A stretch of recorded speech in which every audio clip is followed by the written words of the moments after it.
انشالله که همه خوب باشین. من جستجو میکردم، لایف دریافت نمیکردم تا که در خصوصی رفتیم دیدیم.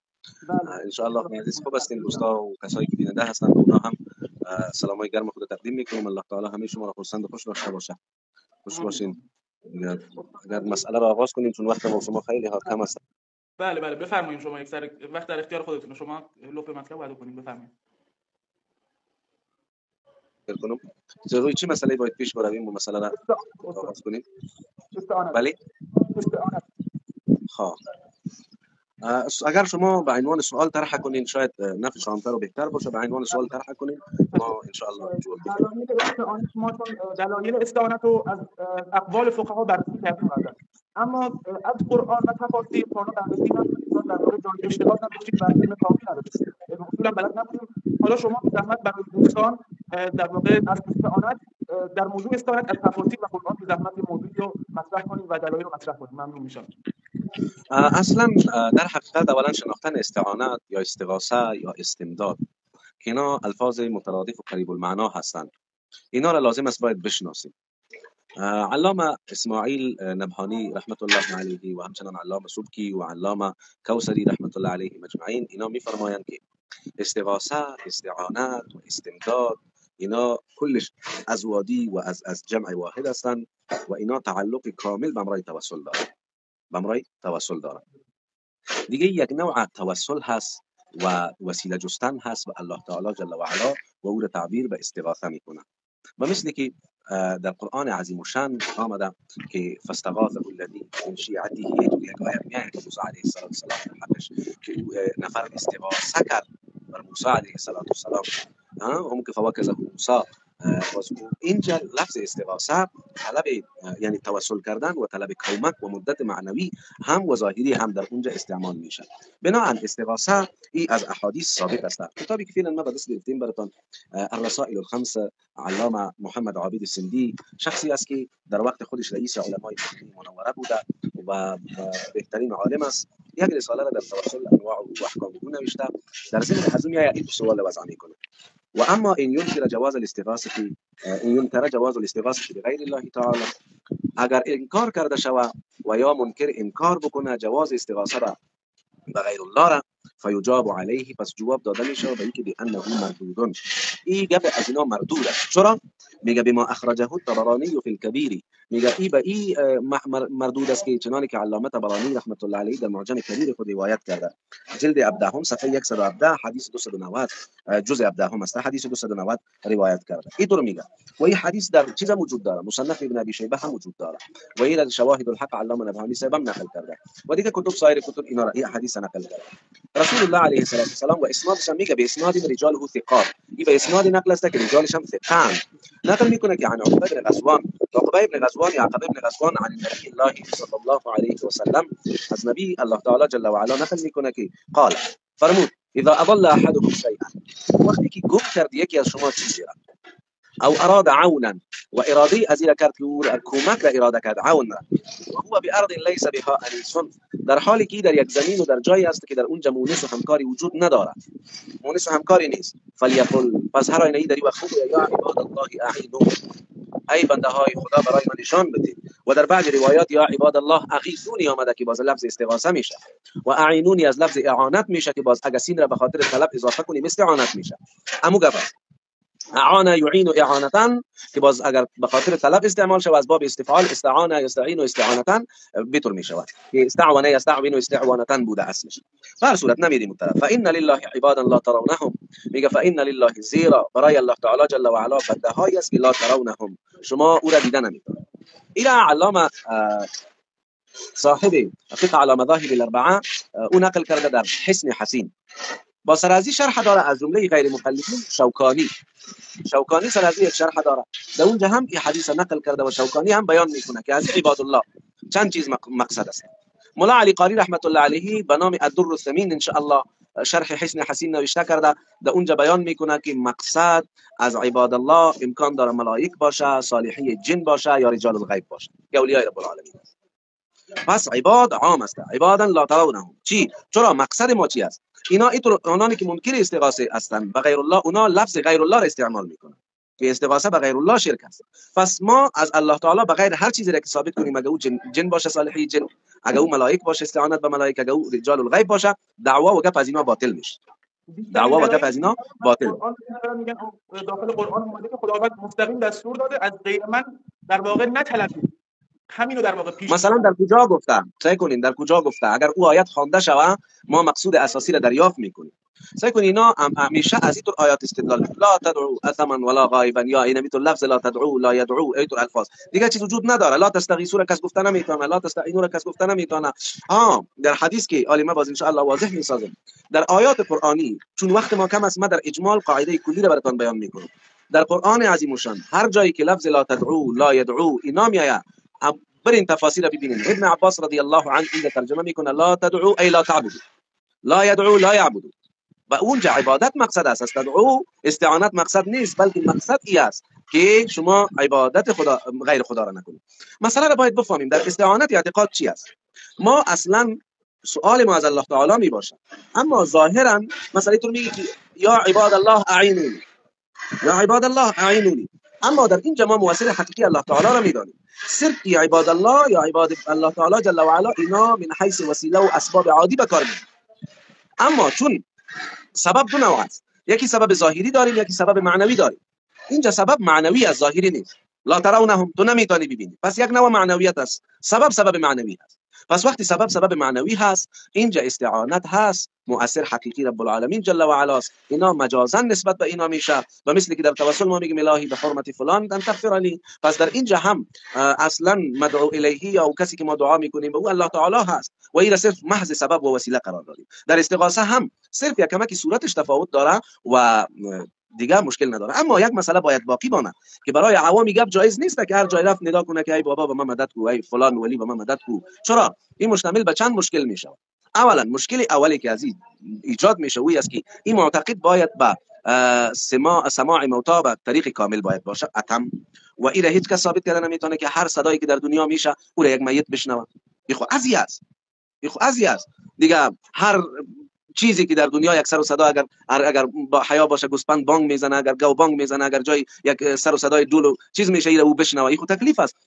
پس وقتی که این طور ندا میکنه، این یک نوع مشکل. عوام الناس دیگه متوجه باشن، این موجب این مشکل میشه. یک و دوم گپی است که برای از علم کلی را ثابت میکنه، علم غیب کلی را که او از حالت ازی در هر حال و در هر وقت آگاه هست.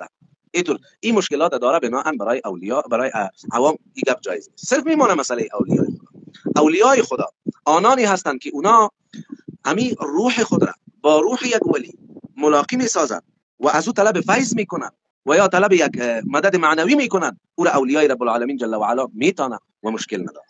چرا؟ اونا توانایی از این مطلب و درک و از حیطه از این مطلب برآمده میتونه. از حیطه مطلب این علامه هم بیان کرده، همین تشریح را کرده.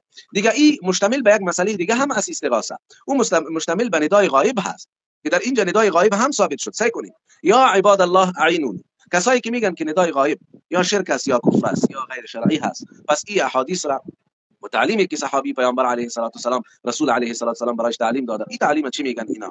یا عباد الله لفظ یا برای ندا شده و یا عام است برای بعید و قریب استعمال میشه، متوسط عام چیز. این هم ندای غایب ثابت شد و هم استغاثه، چنانه که خود علامه سندی میگه که مردود است. و دوم حدیث ذکر میکنه که در ابن ابی شیبه، ما قبلا حواله دادم که مذکور است در ابن ابی شیبه و در تذکرة الحفاظ هم مذکور است و در دیگر کتابا هم. حدیث 3339 عمل الیوم واللیله لابن سنی حدیث 509 هم است. به برای من وجود داره الحمدلله. خب من نوردم، صرف به اکتفا کردم من نقل. دیگه میفرماید که در اونجا حدیث موقوف منقول است از ابن عباس رضی الله عنهما. اینطور است که اذن فلتت دابت احدکم بارض، اذن فلتت دابت احدکم، وقتی که انفلات یعنی چی کرد؟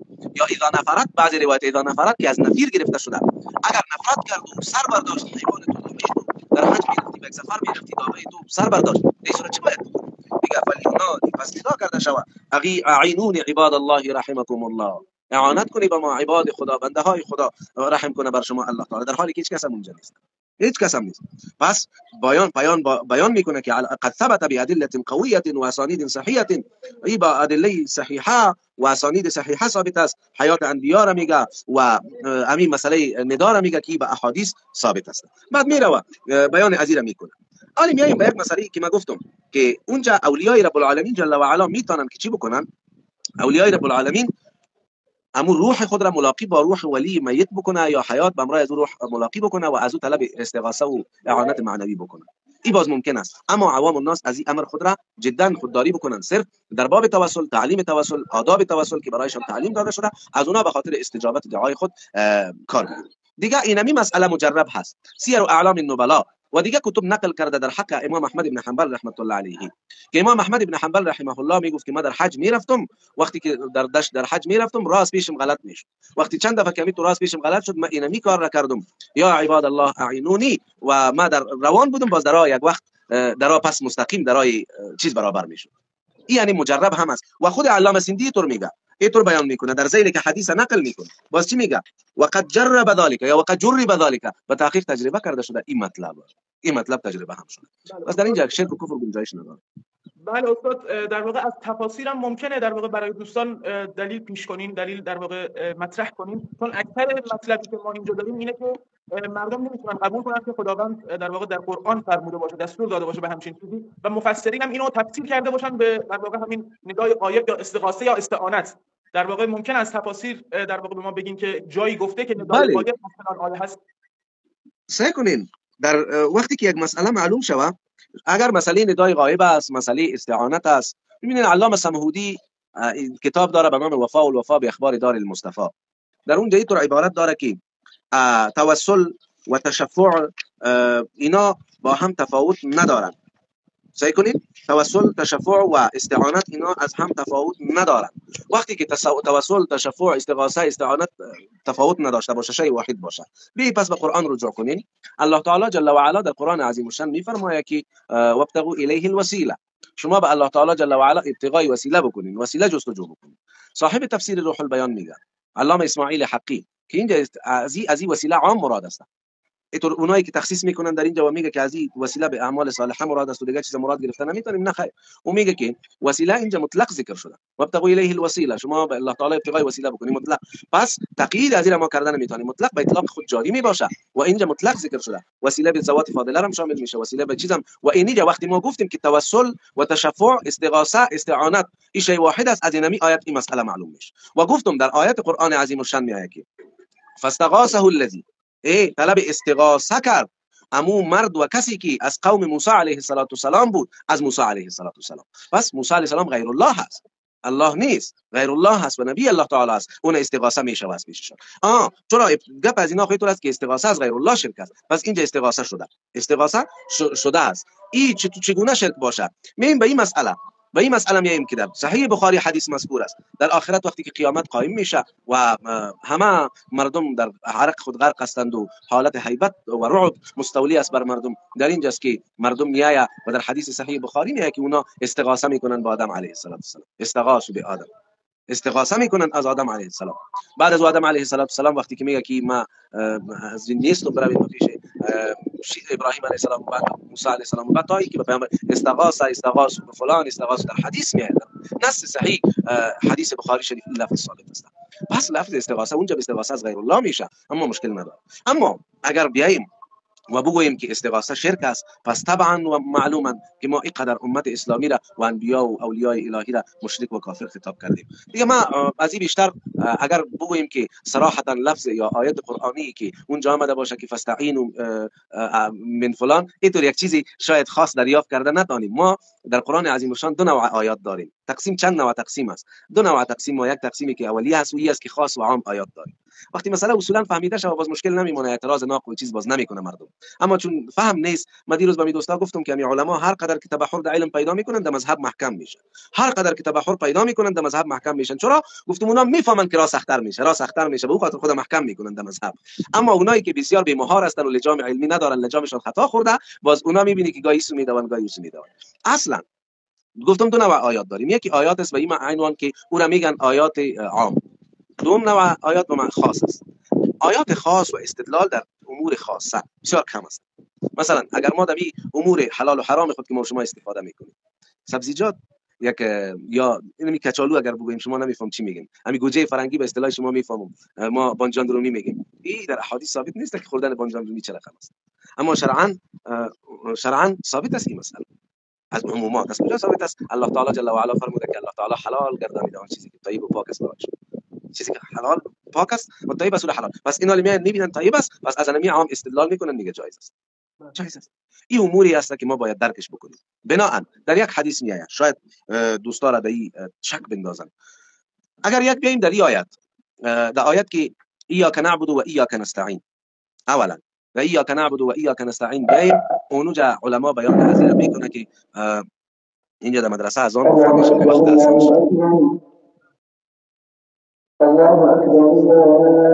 یک دقیقه صبر کنید.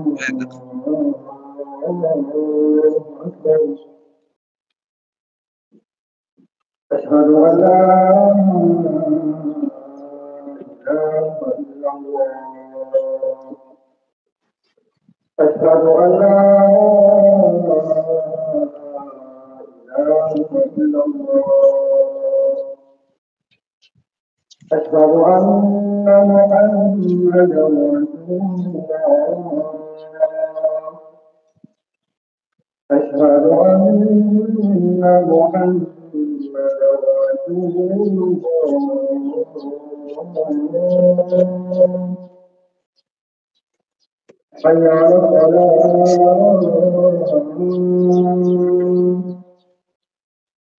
حي على الصلاة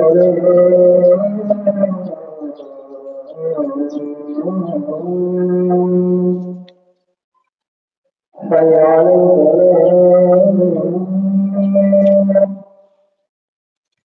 حي على الفلاح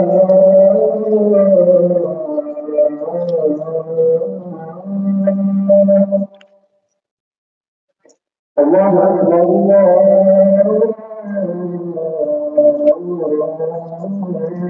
أكبر لا إله إلا الله. خب مسئله ما در کجا بود نمیفهمم. بله استاد، من می‌خواستم یه سوال بپرسم ازتون در مورد اینکه در مسائلی که در مذهب حنفی هست یا مسائلی که در مذهب شافعی هست، ممکنه ما استناد مثلا من که مذهب حنفی ام میتونم به مسائلی که یا حکمی که داخل مذهب شافعی اومده استناد کنم؟ این اجازه رو دارم یا نه؟ اگر ندارم، حالا کسی که این کارو انجام بده حکمش چیه؟ و اینکه اینو اگه برای ما یکم باز کنیم، چون مثلا در مسائل این مورد مثلا ما یه حکمایی داریم اونجا، یا همین در استعانت یه حکمایی هست داخل مذهب شافعی که داخل حنفی مذهب به ندرت ذکر شده یا اصلا ذکر نشده. به خاطر همون ما به اون استراف کنیم، میگن از حنفی مذهب خارج نشین، چون در واقع اینا حنفی مذهب این مثلا مبنایش روی یک فهم غلط شده. فهم درست از مسئله طوری است که ما دو نوع مسائل داریم. یکی مسائل است که اون مسائل اجتهادی هست. در مسائل اجتهادی مستند ما مذهب ما هست. در اون جایی که گنجایش اجتهاد وجود داره، در اونجا ما نمیتونیم که به خاطر اثبات مسئله اجتهادی خود از مذهب شافعی بگیریم و مسئله خود ثابت کنیم. به این عنوان یعنی استناد نباید بکنیم. یک مسائلی است که مسائل یقینیات و اتفاقیات است که او تعلق به عقاید دارد. در اون مسائل ما از شوافی، از موالک، حنابله استدلال کرده میتونیم. حنابله از ما، از موالک، از شوافی، هر چهار مذاهب از چهار. چرا؟ ما اختلاف ما در فروع است، در اصول نیست. در فروع هست، در اصول نیست. بنابراین وقتی که اختلاف در فروع است، در اصول نیست، این مسئله جواز داره و این استناد درست است، مشکل نداره. مشکل نداره. میشه به یک کتاب ارجاع بدین؟ بله. اینا مثلا اینمی علامه سیندی را براتون میگم.